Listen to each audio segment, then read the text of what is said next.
ഒരു സർക്കാർ ജോലി വേണ്ട ഇന്ന് പെൻഷൻ ലഭിക്കാൻ. എവിടെ ജോലി ചെയ്താലും പെൻഷൻ നേടാൻ സാധിക്കുന്ന നിരവധി മാർഗങ്ങളുണ്ട്. ഓരോരുത്തരുടെയും സാമ്പത്തിക സ്ഥിതി അനുസരിച്ച് മാസം 50,000 രൂപയിലധികം പെൻഷൻ നേടാനും ഇപ്പോൾ സാധിക്കും. ഒരു സർക്കാർ ജോലി വേണ്ട എന്ന പെൻഷൻ ലഭിക്കാൻ ഇത് എത്ര ആളുകൾക്ക് അറിയാം?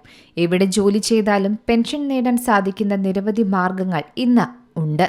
ഓരോരുത്തരുടെയും സാമ്പത്തിക സ്ഥിതി അനുസരിച്ച് മാസം 50,000 രൂപയിലധികം വരെ പെൻഷൻ നേടാൻ ഇപ്പോൾ സാധിക്കും. അതെ, ഇന്നത്തെ കാലത്ത് പെൻഷൻ ലഭിക്കാൻ ഒരു സർക്കാർ ജോലി വേണമെന്ന യാതൊരു നിർബന്ധവും എവിടെയും രേഖപ്പെടുത്തുന്നില്ല. സ്വകാര്യ മേഖലയിൽ ജോലി ചെയ്യുന്നവർക്കും ബിസിനസ് ചെയ്യുന്നവർക്കും പെൻഷൻ നേടാൻ സാധിക്കുന്ന നിരവധി മാർഗങ്ങളാണ് ഇന്നുള്ളത്. സുരക്ഷിതമായ വരുമാനവും റിട്ടയർമെന്റും സ്വപ്നം കാണുകയാണോ നിങ്ങൾ? എങ്കിൽ കൃത്യമായി പ്ലാൻ ചെയ്തു പോയാൽ നിങ്ങൾക്കും ലഭിക്കും മാസം 10,000 നിങ്ങളുടെ അക്കൗണ്ടിലേക്ക്. പരമ്പരാഗതമായി പറയുന്ന ഒരു കാര്യമാണ്, സർക്കാർ ജോലി ലഭിച്ചാൽ പിന്നെ വാർദ്ധക്യത്തിൽ ബുദ്ധിമുട്ടണ്ട, കാരണം പെൻഷൻ കിട്ടുമെന്ന്. എന്നാൽ മലയാളികളുടെ ചിന്ത ഒരുപാട് മാറിയിട്ടുണ്ട്. അത്തരത്തിൽ IT രംഗത്ത് ജോലി ചെയ്യുന്നവരാകട്ടെ, സ്വന്തമായി ബിസിനസ് ചെയ്യുന്നവരാകട്ടെ, അല്ലെങ്കിൽ പ്രവാസികളായിക്കോട്ടെ, ആർക്കാണെങ്കിലും 60 വയസ്സിന് ശേഷം സ്ഥിരമായി വരുമാനം ഉറപ്പാക്കാൻ ഇന്ന് നിരവധി സുരക്ഷിതമായ മാർഗങ്ങളുണ്ട്.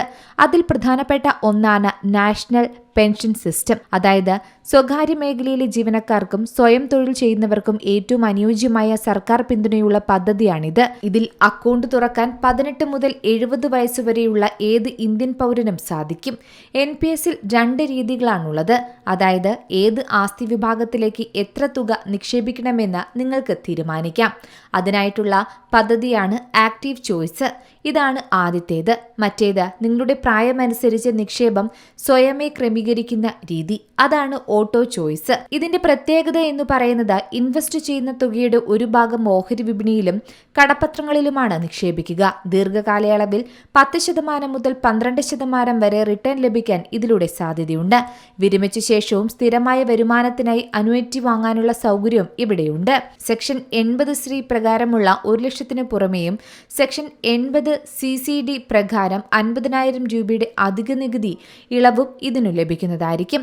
60 വയസ്സിന് ശേഷം തുകയുടെ 60% ഒറ്റത്തവണയായി നികുതിരഹിതമായി പിൻവലിക്കാമെന്നതാണ് ഇതിന്റെ പ്രധാനമായ കാര്യം. ബാക്കി 40% തുക പ്രതിമാസ പെൻഷനായും നിങ്ങൾക്ക് കൈപ്പറ്റാം.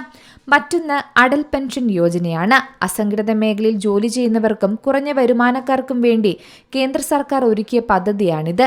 അതിനാൽ 18 വയസ്സു മുതൽ 40 വയസ്സുള്ളവർക്ക് ഈ പദ്ധതിയിൽ ചേരാൻ സാധിക്കും. നിങ്ങൾ അടയ്ക്കുന്ന തുകയ്ക്കനുസരിച്ച് 60 വയസ്സിനു ശേഷം പ്രതിമാസം 1000 രൂപ മുതൽ 5000 രൂപ വരെ നിങ്ങളുടെ അക്കൗണ്ടുകളിലേക്ക് എത്തും. ഇനി പെൻഷൻ വരിക്കാരൻ മരിച്ചുപോയാൽ അതിന്റെ പങ്കാളിക്ക് അതേ പെൻഷൻ തന്നെ ലഭിക്കുന്നതായിരിക്കും. രണ്ടുപേരുടെയും വിയോഗമുണ്ടായാൽ നാമനിർദ്ദേശം ചെയ്യപ്പെട്ടയാൾക്ക് മുഴുവൻ തുകയും ലഭിക്കുമെന്നതും ഇതിന്റെ പ്രത്യേകതയാണ്.